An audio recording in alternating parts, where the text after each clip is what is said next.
Quando você ouve a expressão morte encefálica, você sabe o que isso significa? Bom, literalmente significa que a pessoa faleceu.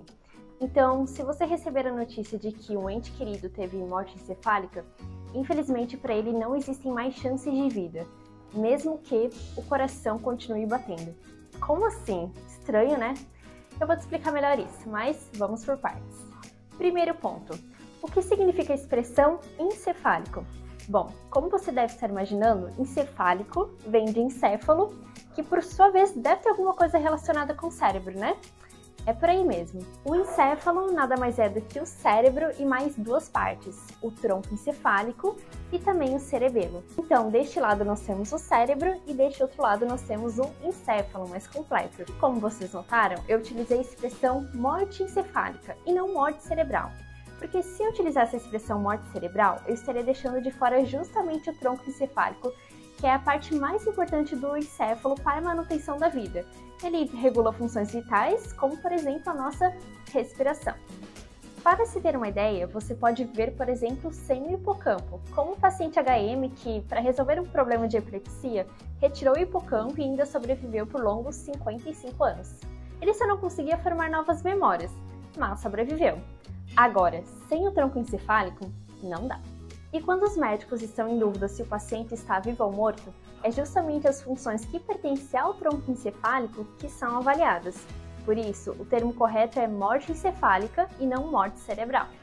Segundo ponto, talvez tenha ficado estranho ao falar que a pessoa faleceu e o coração continua batendo, né? Mas é possível sim, e eu vou te explicar como.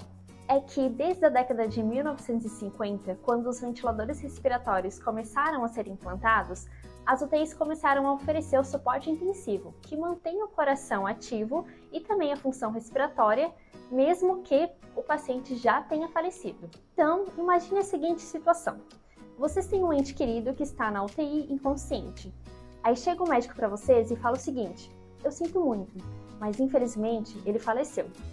Vocês olham para a pessoa e o abdômen está se movendo normalmente, os batimentos cardíacos aparecem no monitor, a temperatura está normal e a pessoa está corada. Imagina a confusão que não deve passar na cabeça dos familiares. Mas é também compreensível, porque desde os primórdios nós associamos à morte aquelas situações onde a pessoa não respira, o coração não bate e a pessoa fica fria.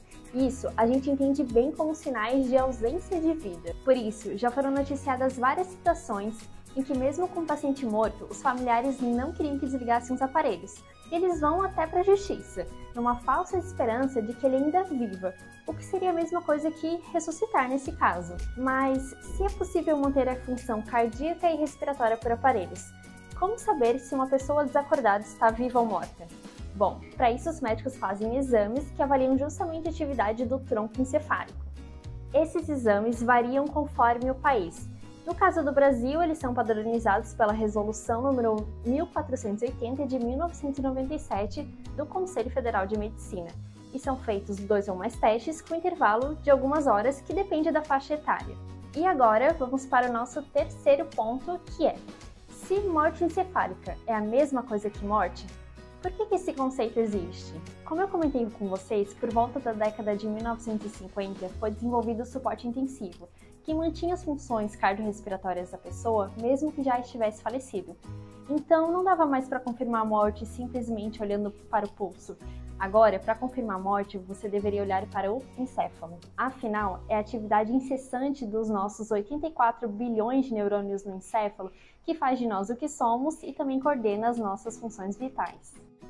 E em 1968, o conceito de morte encefálica foi formulado neste relatório histórico. Então, resumindo, esse conceito existe porque a verificação da morte passou do coração para o encéfalo. Mas é um termo que até hoje causa muita confusão. Muitas pessoas não entendem que morte encefálica significa a mesma coisa que morte. E associado a isso, tem ainda o fato de que, como comentamos, é possível manter o coração do cadáver batendo, gerando ainda mais confusão. E aí vem o nosso quarto e último ponto.